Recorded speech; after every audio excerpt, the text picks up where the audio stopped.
Hello guys, welcome to my channel Northern Star.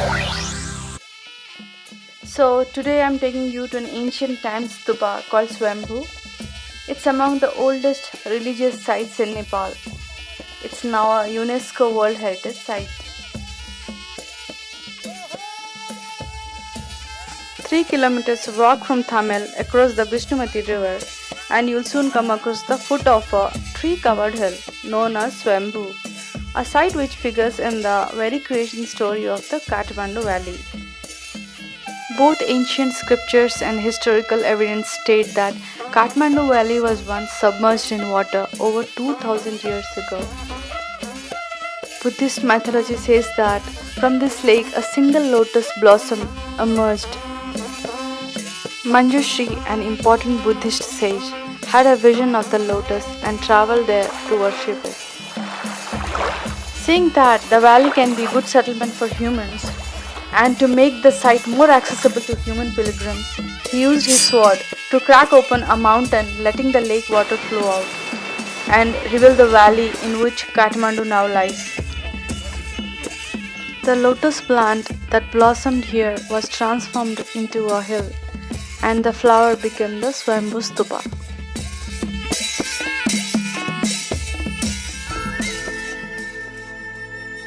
The shrine has two entries, a stairway of 365 steps leading directly to the front of the stupa, and a car road around the hill which approaches the shrine from the southwestern side. Simply touching a prayer wheel is said to bring great purification to negative karmas and obscurations. While hiking up to the ancient stairways, you'll get your first introduction to the hundreds of rhesus monkeys that live here. That may be the other reason why it's also called Monkey Temple. The greenery of age-old botanical species which grow on this hill, and it has been the habitat of the monkeys throughout the ages. On your way towards Stupa, along with Lord Buddha, you'll also find Lord Ganesha and Lord Kartikeya. King Pratap Malla built the long stairs that lead to the stupa during the 17th century. In all cases, Swayambhu Stupa is recognized as the oldest stupa in Nepal.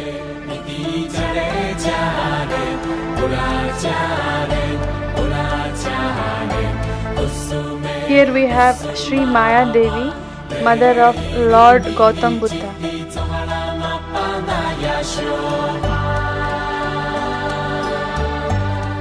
On the hike, we can see many idols of the seated Buddhas in Bhumi Sparsha or touching the earth mudra.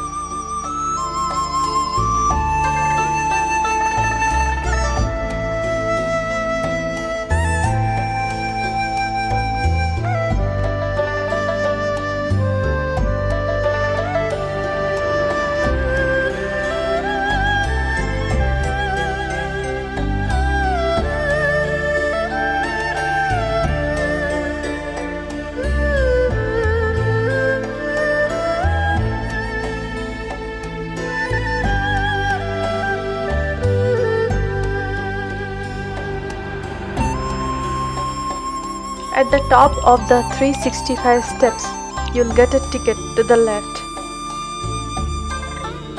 A few steps more and you are in front of two snow lions and a giant vajra on a drum with Tibetan calendar animals like monkey, bird, dog and pig at the entrance to the Swayambhunath Stupa.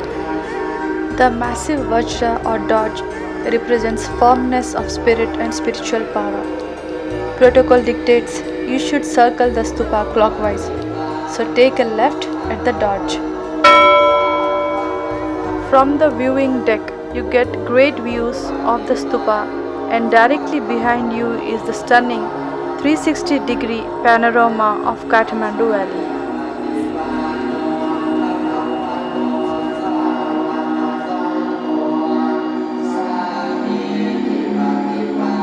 The Grand Stupa itself is made up of 4 main parts: the whitewashed dome, a cube which sits on the top, and a cone with 13 progressively smaller rings up to the top and an umbrella.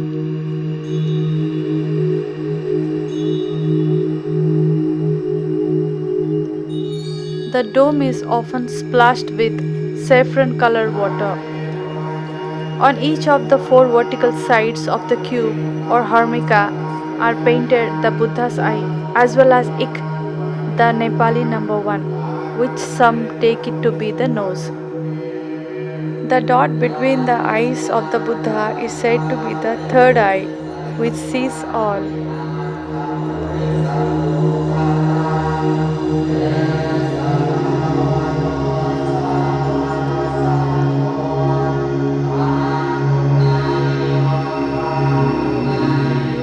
And the enclosed shrines of five wisdom Buddhas represents five directions at the various cardinal points.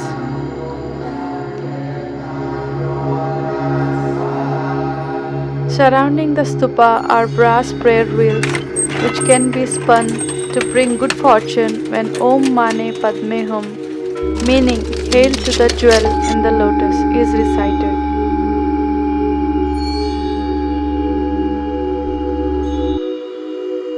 This pair of male and female creatures are known as snow lions and are a composite of the dog, lion, and dragon. These early 20th century Nevari temple guardians will not let any form of negative energy pass.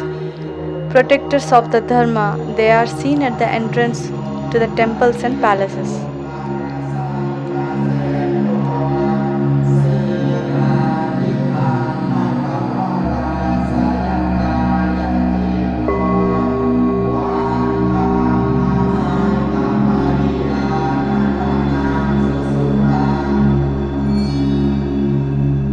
Here we have Lord Kal Bhairava Shrine.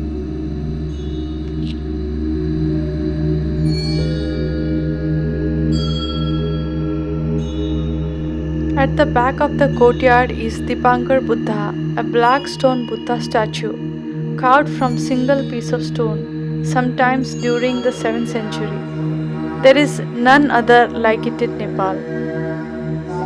In front of the statue, you will be amazed to see dozens of small stone chaityas.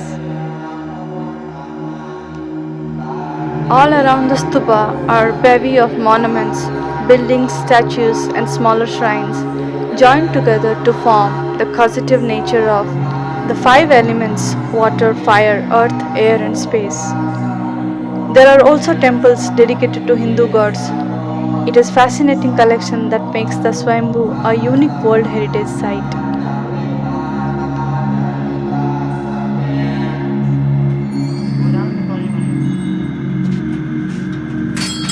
The Hariti temple is the goddess of smallpox who brings both the disease and the cure to children.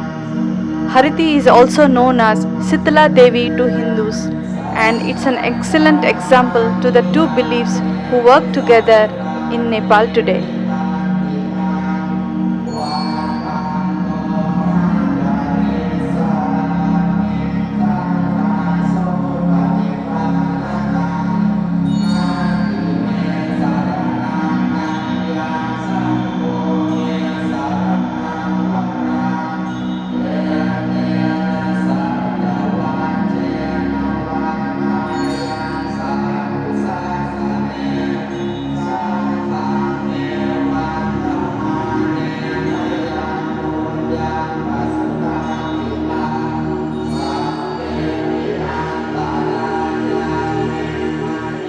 This is Buddhist mandala and thanga paintings.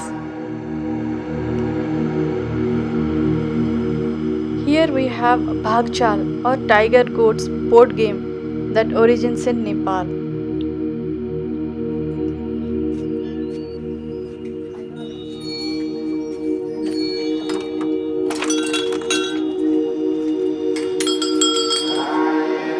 All the Buddha figures hold a bowl in their left hand. It contains the medicine or dharma for what ails us.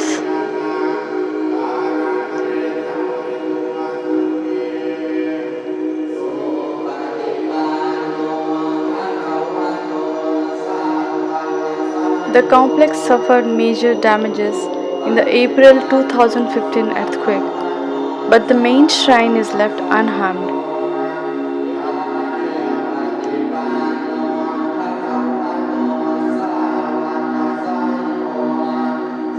Every month on the full moon days and Buddha days, the Puja Fund sponsors offerings towards the holy stupas in Nepal. Offerings of whitewash, 4 Jain saffron flower, petal paste, and the best quality clothes to the umbrella and the pinnacles are made to the Bodhinath and Swayambhunath stupas. I think we are very fortunate to witness this.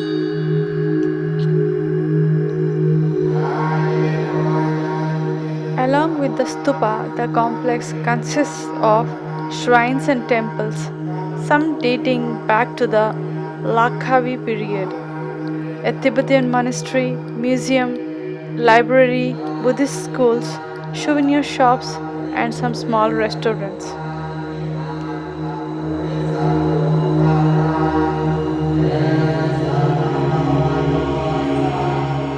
Fluttering above the stupa are thousands of prayer flags with holy mantras, which are said to be carried to heaven by the winds.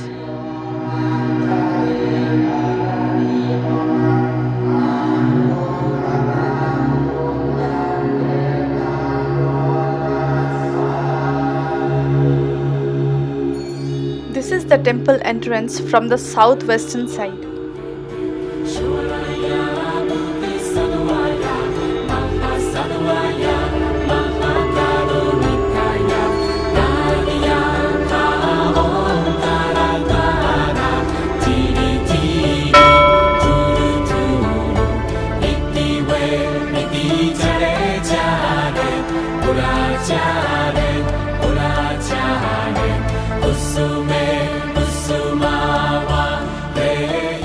This is an amazing place. Butter lamps, colors, chants and drum beats, incense and surroundings will mesmerize you. This experience really enchanted me.